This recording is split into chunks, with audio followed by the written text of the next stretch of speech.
Well, good morning, everyone, and welcome to the show. We are here at MasterTech Expo 2025. I got Herman in the background. He's got a big bow in his car. He's got Atmos.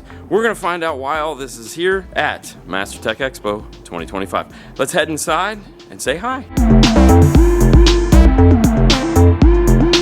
Good morning, Herman. Good morning. We're back at this again. Last year we had the X3. Yep, the blue X3. And this year we have the green Wagon. What is it? 3 Series wagon. 3 Series wagon?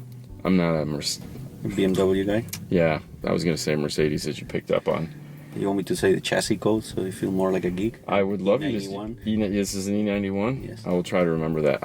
I'm no good at this. You guys, just call them what they are, for the love of God. He's a big fan of BMWs, and just like last year, we were here, you had Atmos. It was like the first time. It sounded pretty cool, but what was the drawback from it? I guess it wasn't loud enough, per se. Which was weird, because I thought it was plenty loud.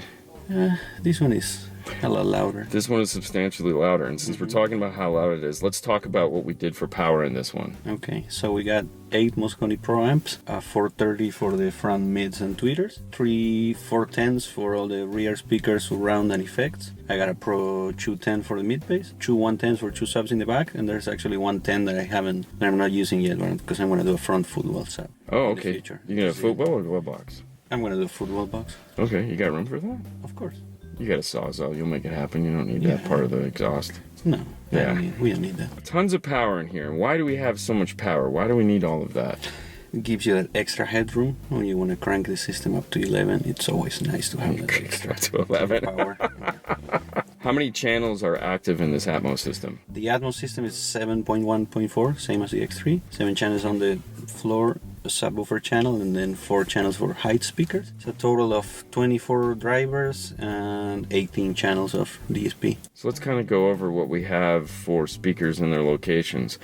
What do we have for center channel in this? For center channel, we have a 6.5 Glidden Aerospace and a tweeter. Even if it doesn't look like there's a 6.5. I know, that's pretty cool. And then what's in the corners? 4-inch drivers as well from Glidden. And then we have the cool AMT Air Motion tweeters. And then I see another tweeter way up here. 2-inch wide ones up here. And you made that? Yes, made all of this. We have 10 speakers in the front. We're only using the center channel location, but of course we took the dash out and cut a hole to make it bigger. Yeah, you took the whole dash out of the car. We took the whole dash out, yes. BMWs don't have a corner location. No, they have door locations, and we decided it was a great idea to take the dash out. You usually do. I usually come up with those stupid ideas. You know what the problem is? I have always somebody next to me that says, yeah, let's do it.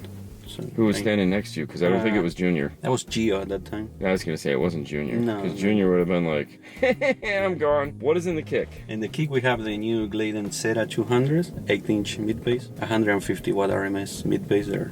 Wow. Yeah, they're inverted and in an infinite baffle configuration, so we have to bore an 8-inch hole behind the kick panel to bend them outside. Oh, wow. Yeah, that was fun. Did you do it with the dash out, or did you do it with... No, and funny enough, the dash was like a day and a half thing, and the kick panels was like a week-long thing. Really? Yes. Holy you would cow. think it's the other way around, but the dash was super easy. What do we have in the back? In the back, we have Glidden 4-inch and tweeter on the rear doors. That's the only stock location that we're using on this car, the rear doors. Then we have custom pods on the D-pillars for a 4 and a tweeter as well, and 2-inch wide ones on the headliner on the back of the car. Why build an Atmos system?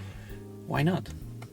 Well, yeah, that's the easiest answer. We've done a bunch of cars that come from the factory with Atmos at the shop, and I always liked the idea, and I thought it was cool. One day I told Nalaga, hey, we should do an Atmos car for a show, expecting him to say, no, get out of here. He said, yeah, let's do it.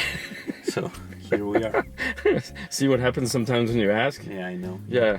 I should know better. You should. Yeah, it's a shame. More and more cars are coming from the factory with either Atmos or multi-channel systems, and I see many of us as an industry focus on just selling a front stage and a sub.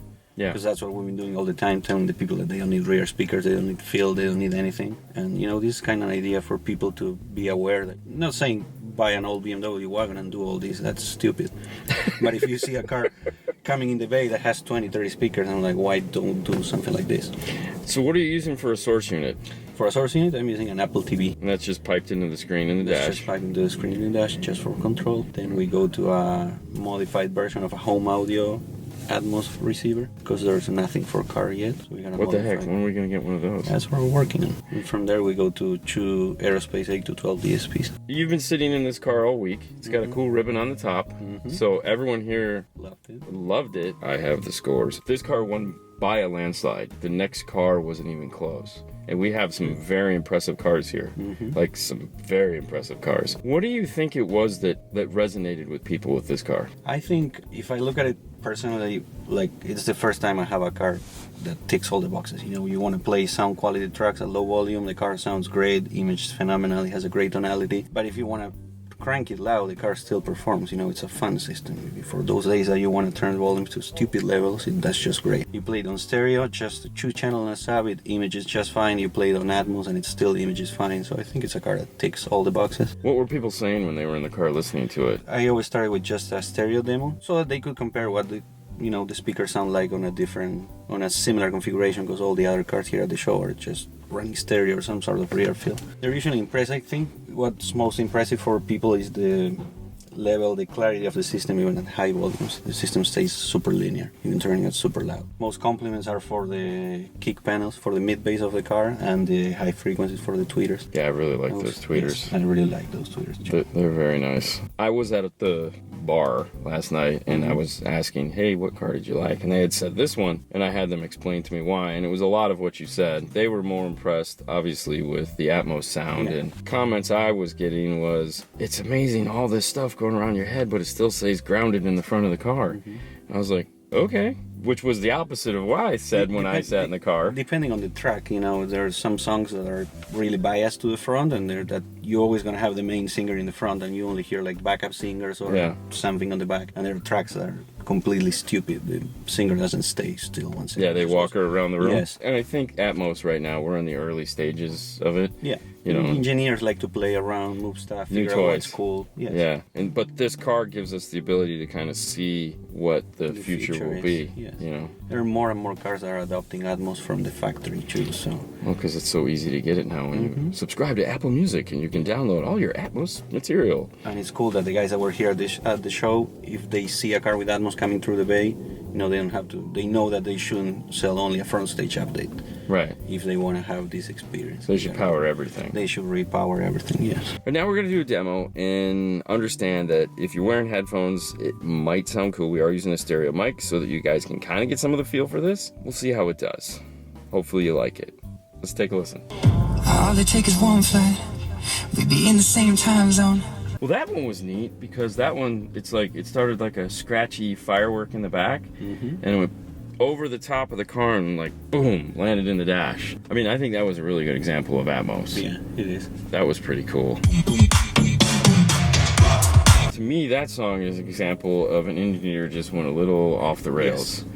Like he's like fun, some drinks, and it's like, hey, you know what happens when we push this button? And they just let the track roll out. But still cool. It's different, yeah. I mean, it's a great demo just to show like what it can do. But you're not used to hearing the singer bouncing from the front. No, yeah, it was like, well, he's a ping pong ball going, and I don't think that song works. Like, you're not going to get that effect in just a stereo sound. So it's like you've unlocked this weird door of alternate universe of weird sound. People really like that song, though. Oh, I'm sure they like it because it's like, I've never heard a car do that before. Exactly. Hence the ribbon on the roof. All right, one more song. Now, that song to me sounds more like a standard stereo song. It just gives you that room, that big room feeling. It does add a lot of... It's like an airiness sound. It's not like there's instruments behind. Like played songs where it feels like we're standing in the middle of the stage. No, this is front bias and it's just room information on the back. It's like you don't even notice it and then you're like... Oh, I get what they're doing, and it's definitely pretty cool. That was a good example of how to make a stereo recording. Yeah, sound good and not go crazy. There you go. There's some Atmos stuff. I'm really looking forward to digging deeper into this, and hopefully we'll start to see aftermarket products come with Atmos. That's what we're hoping for. Yeah, I mean, we can only keep our fingers crossed, and legit don't know nothing. Well, Herman, there again, we're back at it. It's the next year. This is 2 cars in a row with Atmos. I'd like to say what's next, but I'm pretty sure you just want to get over building this. Correct. I'm done. I'm done. I'm retiring after this car. I don't want to build another car ever. How many hours do you have in this? Yes. Okay. All right. Well, hey. A month and a half of staying up to 4 in the morning with Gio and Junior helping me every night. Yeah. Oh my gosh. I know. All right. Well, I'm sure Junior loves you so much. Yeah. He's so Gio happy. was just happy to be involved. Yeah, great guys. Well, guys, that's it for now. Thank you so much for watching. As always, Herman, thank you. Thank you, guys. On to the next one.